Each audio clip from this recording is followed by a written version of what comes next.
Hello everybody, welcome to bilisummaashow with way.Oromo.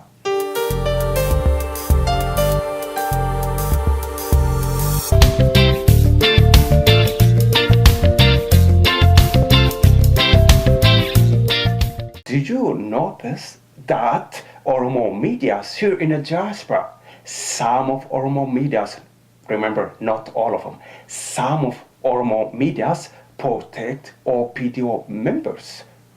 What do I mean by when I say protecting OPDO members? Well, if you expose TPLF members for abusing Oromo people, for evicting Oromo farmers from their farmland, then why don't you expose OPDO members for evicting Oromo farmers from their farmland, for abusing Oromo peoples?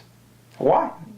Why don't you? Why don't you expose OPDO members? I remember one of our OPDO member, a former OPDO leader, now lives right here in Atlanta, Georgia. His name is Jurari Soto. He was a OPDO official years ago. He used to abuse Oromo people. He used to beat up on Oromos. Now that guy, actually lives maybe even down the street from your house right here in United States. He used to abuse Oromo people.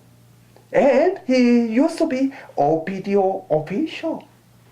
You see, is that what's so hard about that? To expose OPDO members. What's so complicated?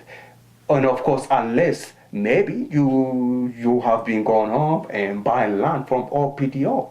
And OPDO gets the land from Oromo farmers, low-income Oromo farmers who cannot fight, you have no way defending themselves from these people. They call them OPDOs, TPLF, investors, corporation. And those Oromo farmers got their land from, guess who? From grandparents. They passed the land on to their children, and the land now has been taken over by the OPDOs and given to the investors, TPLF elites. This is Alternative Media you are watching. My name is way.Oromo. Thank you so much for watching. Bilisummaashow. You take care. Bye-bye.